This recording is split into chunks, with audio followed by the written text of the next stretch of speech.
Hello guys, welcome to my new blog. এখন বিকেল 5টা বাজে। আজকের ব্লগটা আমি 5টার সময় শুরু করেছি, সকাল থেকে করিনি। সকাল থেকে রোজই তো রান্নাবান্না করি, যা করি সেগুলো তোমাদের করি। ভাবি একটু এবার অল্প অল্প করে বিভিন্ন দিকের একটু একটু করে দিই, যাতে দেখতেও ভালো লাগে। আর অনেকটা সময়ও দিচ্ছি না, কেউ যাতে অস্বস্তি বোধ না করে আর কি। বেশি বড় হয়ে যাচ্ছে আর কি, আধা ঘন্টাও হয়ে যাচ্ছে যদি সকাল থেকে রাত পর্যন্ত দিতে চাই। তাই ভাবছি এবার টুকরো টুকরো পার্টি করে আমি তোমাদের সঙ্গে ব্লগগুলো সবটাই শেয়ার করবো।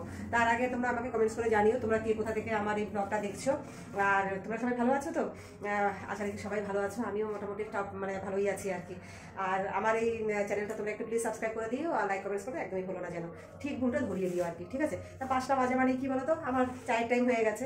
তা আমি এই চাটা বানিয়ে নিয়েছি। তার আগে দেখাই, এই যে দেখো শশা খেতে দিয়েছিলাম। এইটা কি শশা খাওয়ার ধরন বলো? শশার মাঝখান থেকে শশার যে আতিটা, এই দেখো শশার যে আতিটা সেটা খেয়ে নিয়েছে, বাকিটা ছালটা খাইনি। কেন খাইনি জানি না। এটারও তাই, এই যে আতিটা খেয়ে নিয়েছে, বাকিটা রয়ে গেছে। এটাও তাই, তোমাদেরকে দেখিয়ে দিচ্ছি। এবং এটাও তাই, মাঝখান থেকে আতি আতি খেয়ে নিয়েছে, বাকিটা রয়ে গেছে। আর এই যে দেখো একটা গাজর, গাজরের হাফ পোর্শনটা খেয়েছে, কেটে খেয়েছে। এটা যদিও এঁটো দেয়নি, দাঁত দিয়ে কামড়ে খাইনি, বাকিটা রয়ে গেছে। এবার বলো এইটুকু শশাটাকে আমি দাঁত দিয়ে কামড়ে খাওয়ার পর আমি এগুলোকে কী করতে পারি বলো? রয়ে গেছে। যাই হোক, ছোটো বাচ্চা, সে খেয়ে নিয়েছে, তা কিছু তো আর করার নেই। আমি লাইটটা বন্ধ করে নিয়ে ঘরে যাই। তাও দেখা যাচ্ছে, দেখো দিনের আলো এখনও আছে, তার কিছু আধা ঘন্টার মধ্যে অন্ধকার নেমে আসবে। 5টা 6টা। যেহেতু মেঘলা মেঘলা ওয়েদার, সেই জন্য তোমার একটু তাড়াতাড়ি মনে হবে যেন অন্ধকার হয়ে যায়। আচ্ছা দাঁড়াও, বসবো তো। এবার পেছনে একটা বালিশ না নিয়ে আর বুঝতে পারি না, এটা হেলান দিয়ে বসলে সুবিধাই হয়।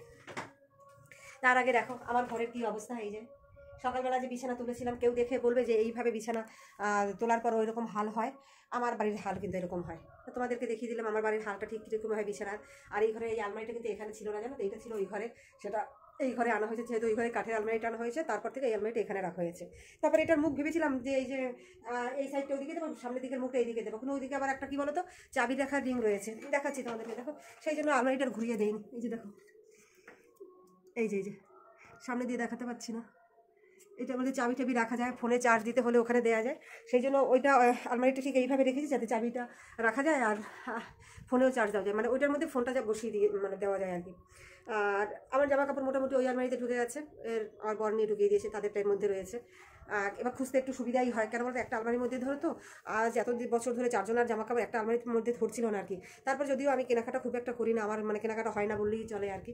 সীমিত যা সামর্থ্যের মধ্যে যেটুকু হয় সেটুকুই আর কি কেনাকাটা করি। এবার ফোনটা যদি আমি এইভাবে ধরে নিতে পারতাম, আমি একটু চা খাচ্ছি সেটাও তোমাদের সঙ্গে শেয়ার করতে পারতাম। আর আলনাটাও দেখো এই ঘরে ছিল না, আলনাটাও আমি এই ঘরে নিয়ে এসেছি। যতটা পারি গুছিয়ে রাখি, কিন্তু আমার ঘরে কখনোই তোমরা দেখবে না কোনো জিনিস গোছানো, সবসময় এলোমেলো থাকে। আর এই যে দেখো, বলেছিলাম না কোনোদিন দেখবে না এটা। এই যে খাটের স্ট্যান্ডটা, এটা কখনোই তোমার একদম সুন্দর থাকে না আর কি, মানে ক্লিন থাকে না। সবসময় কিছু না কিছু জামা কাপড় ওর মধ্যে রাখবেই, বুঝেছো? আর তার মধ্যে দেখো, তোমাদের আমি একটু পেছনের ক্যামেরা দিয়ে দেখাই। এই যে দেখো, আমি চা নিয়ে বসেছি। চায়ের সঙ্গে মানুষ কটা বিস্কিট খায় বলো? আমি প্রায় 3টে বিস্কুট খাই। এখানে আজকে 2.5খানা নিয়ে এসেছি, বুঝেছো? যেহেতু ভেঙে ভেঙে গেছে, ভাঙা বিস্কুটগুলো তো আর কাউকে দেওয়া যায় না, সেই জন্য আমি ভাঙাগুলো নিয়ে নিই আর নিয়ে নিয়েছি।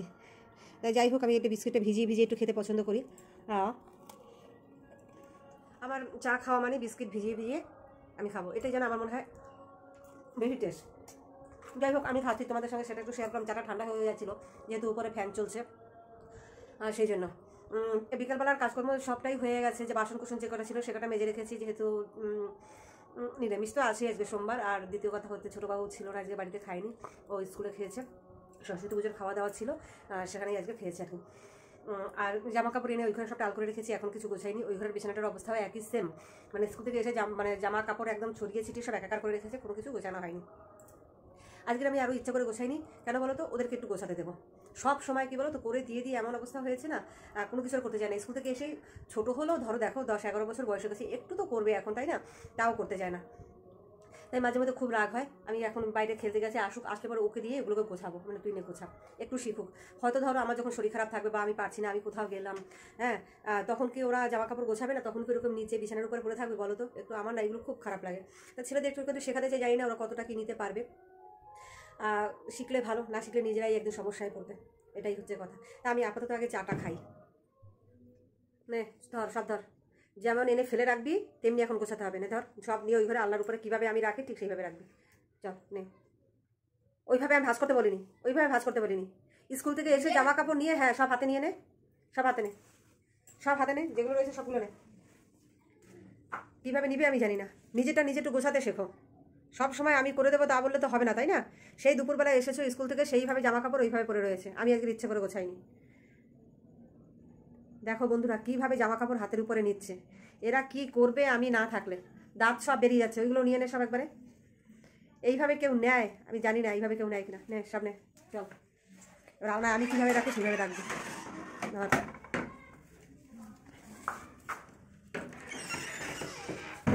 যা রাখ, গোছা গোছা। আমি কীভাবে গোছাই দেখ, আমি আলনা গুছিয়ে রেখেছি। কি খাচ্ছিস তুই এখানে বসে? খিদে পেয়েছে? খাবার কিছু নেই, কী দেবো আমি? তোরা এখন বড় হয়েছিস, এখনও খেতে দিতে হবে কেন? হ্যাঁ বল, এখন স্বাবলম্বী হয়ে গেছিস, যে যা নিজের খাবারটা নিজে করে খাবি, সবসময় মা দেবে। তারপরে প্রিপারেশন হয়ে গেছে এক্সামের জন্য? হ্যাঁ দেখ জামা কাপড় গোছাচ্ছে, একটু তাকিয়ে দেখ কীভাবে চেয়ারের উপরে উঠছে। এবার আলনাটার অবস্থা ওই, আর এই যে খাটের উপরেটা তো দেখালাম তখন, দেখো অবস্থা। সক্স ওখান থেকে খুঁজে পাবি তো? সকালবেলা কোন জায়গাটা থাকে সক্স বল? আবার ওখান থেকে সকালবেলা নিবি, যেখানে রাখবি ওই গেঞ্জির উপরে সক্স। গেঞ্জির উপরে আমি রাখি, প্যান্টের উপরে আমি রাখি, কোন জায়গাটা রাখি বল? তাড়াতাড়ি কর। এই হচ্ছে এদের অবস্থা। আর পড়াশোনার ঢল দেখো, এই যে ব্যাগ, বই খাতা, মানে সারাদিন সকাল থেকে উঠে বিছানা যে তুলি দেখে কে বলবে? যেমন রাখবি তেমন থাকবি, হয়েছে? এবার চল বই নিয়ে বস, চল। দাঁত বার করবি না, ইঁদুরের মতো দাঁতগুলো। কই দেখি কোন দাঁতটা পড়েছে, দেখালি না তো। এই অন্ধকারে আমি কি দেখবো? এদিকে দেখা, কই দেখাই যাচ্ছে না, কি দাঁত দেখাচ্ছিস? এই যে একটা দাঁত পড়ে গেছে, খুব সমস্যা হচ্ছিল দাঁতটা নিয়ে। চল, জ্বালা যন্ত্রণা একেবারে বাবা এদের নিয়ে। দেখ এবার, এবার বিছানাটা কীরকম লাগছে দেখ। এবার নে বই নিয়ে বস, ওই ঘরে এক বিয়ে বই এক গাদা, আবার এখানে তুই নিয়ে বসবি। নে শুরু কর। 1:30 বাজে রাত। একজনের পড়া হয়ে গেছে, আর একজন এখনও পড়ছে, কিন্তু রাতের খাবারেরও তো কিছু ব্যবস্থা করতে হবে।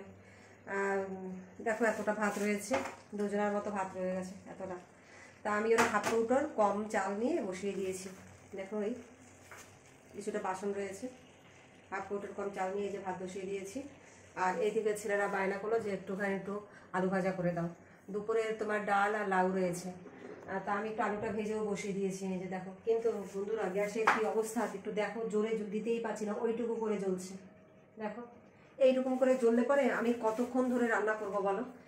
গ্যাস সার্ভিসিং করাতে হবে সব যতটা সম্ভব। এটা খুলে যে পরিষ্কার করব সেটা আমি পারি না, কিভাবে করতে হয়। আর ভিতরের যে ওই যে ছিটু ছিটুর মতো যেগুলো রয়েছে ওগুলো পরিষ্কারই আছে, ওখানে থেকে কোনো সমস্যা নেই। সমস্যা ভিতর থেকে কিছু একটা হয়েছে। আর মাঝখানে না কয়েকদিন আগেই হয়েছিল কি বলতো, গ্যাস অফ করলে পরেও নিচের দিক থেকে যেমন আগুন জ্বলতো সেরকম দেখেছি, এরকম হচ্ছিল। এই যে এসে গেছে, লিখেছে শব্দ খাবারটা লিখতে দিয়েছিলাম যে ওটা চালিও না, এখন চালিও না, লাগবে না। শব্দটা কথা লিখেছো? হ্যাঁ ওই দেখো এসে নাড়া দিতে শুরু করেছে। তারপর থেকে গ্যাসটা দেখি ওইরকম শুরু হয়ে গেছে, খুব মুশকিল হচ্ছে, কতক্ষণ ধরে রান্না করবো যাবে না। আর এই পাশে আছে বড় একটা, যেহেতু 3 বার্নারের ওভেন, এরপর এটা রয়েছে, কিন্তু জ্বালালে করে গ্যাসটা বেশি পুড়বে, সেই জন্য এই গ্যাসটা জ্বালানো হয় না। এখন বলছো অসময়ের সময় জ্বালাতে পারো, এখন রোজই তো এটা হচ্ছে, আজকে প্রায় 15 দিন ধরে হচ্ছে, বলে যাচ্ছি ঠিক করছে না। যতক্ষণে ঠিক না হবে ততক্ষণে আমার খুব মুশকিল হয়ে যাচ্ছে যে আমি কীভাবে এইগুলো ম্যানেজ করবো। সকালবেলাটা কী বলতো তাড়াহুড়ো থাকে আর কি, বুঝেছো? যেহেতু আবার কালকে থেকে স্কুল শুরু, আজকেও ছিল, ছেলেদের পড়া থাকবে, অসুবিধা হয় না বলো? এরকম ইয়ে থাকলে গ্যাস এরকম আসতে চললে। আর যেটা করে লাউ এতটা রয়েছে, সন্ধ্যেবেলা ওরা একটু মুড়ি চানাচুরু খেয়ে নিয়েছে, খিদে পেয়েছে যেহেতু। আর ডাল রয়েছে, ওই যে লাউ দিয়ে ডাল করেছিলাম, একটু ডালও আছে, তার একটু আলু ভেজেছি, ওই আলু ভাজাটা দিয়েই আর এই যা রয়েছে তা রাতের খাবার হয়ে যাবার কোনো সমস্যা হবে না এতে।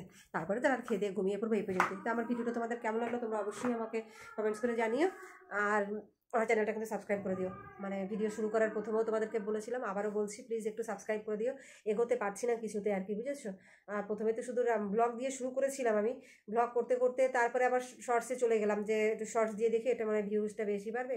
আর শর্টসটাও চলছে ভালো, মোটামুটি ভিউজ আসছে, কিন্তু যে পরিমাণে থাকলে ভালো হবে সেই পরিমাণে এখনও পাচ্ছি না। তাই একটু প্লিজ হেল্প করো। হ্যাঁ গ্যাস বন্ধ হয়ে গেছে, তাহলে আমার ভিডিওটা তাহলে গ্যাসটা আলু ভাজার গ্যাস বন্ধ হয়ে গেছে। মানে আমি কি করি একটুখানি বাড়ানোর চেষ্টা করেছি, তো একটুখানি বেশি ডান দিকে ঘুরিয়ে দিচ্ছি, তাই বন্ধ বন্ধ হয়ে গেছে। ওদিকে দেখো ও রান্নাঘরে গিয়ে কোথায় কি চাপ দিয়েছে, গ্যাস নাকি বন্ধ হয়ে গেছে। তার ভিডিওটা আমি আর বেশি দূর নিয়ে যাব না, এখানেই আমি শেষ করে দেবো। ঠিক আছে, পরের দিন আবার পরের ব্লগ নিয়ে তোমাদের সামনে আমি হাজির হয়ে যাবো। Till then good bye.